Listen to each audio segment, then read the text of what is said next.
Salbin Saju. Welcome to SP News Updates. Today's headlines. Mumbai cop Sachin was suspended for a second time in connection with Antilia bomb scare. Bill to amend juvenile justice law introduced in Lok Sabha. COVID-19 situation is well under control in Delhi. Nagpur under week-long lockdown. From today, stern action against violators. In Jammu and Kashmir, top Jaish terrorists among two killed during Shopian encounter. News in brief. Mumbai police officer Sachin Vase has been suspended from the service after arrest by NIA in fraud into recovery of explosive from car near Mukesh Ambani's residence in the city.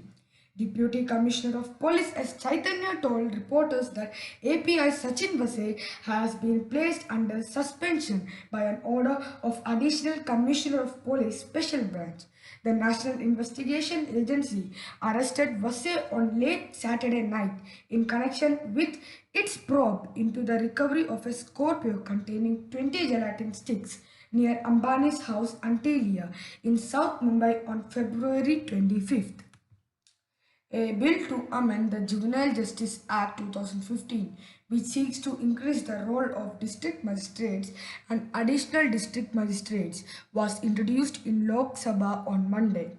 Congress leader Shashi Tharoor opposed the bill at the introduction stage, but Women and Child Development Minister Smriti Irani rejected the point raised by him. The Juvenile Justice Amendment Bill 2021 was later introduced by voice vote. As per the cabinet decision, in every district, the district magistrate and the additional district magistrate will get the power to monitor the functions of agencies responsible for the implementation of the Act. Amid a spike in daily COVID-19 cases in the city, Delhi Health Minister Satyendra Jain on Monday said the pandemic situation in the national capital is under control as long as the positivity rate is below 1%.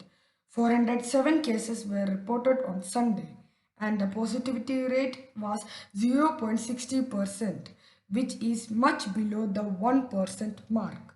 The health bulletin for Monday will be issued soon, and today about 350 cases have been recorded. So we are alert, but as long as the positivity rate is below 1%, the situation is well under control, he said. A week-long lockdown with strict curbs came into force in Nagpur on Monday to contain the rise in COVID-19 cases, and officials want to stern action against those violating the protocols here in Maharashtra. Nagpur Commissioner of Police Amitesh Kumar visited some of the main roads in the morning and reviewed the implementation of the lockdown, which will remain in the force till March 21st. According to the district administration, unnecessary movement of people will not be allowed on the streets. Kumar said there are 99 checkpoints across Nagpur and 8 on the city's border. Two terrorists, including one top Jaish-e-Mohammed terrorist Sajad Afghani, was killed during an ongoing encounter between terrorists and security forces in Jammu and Kashmir Shopian on Monday. The killing of Afghani, instrumental in recruiting terrorists, was confirmed by DGP Jammu and Kashmir Dilbag Singh. That's all we have in this session of SP News Updates. Thank you.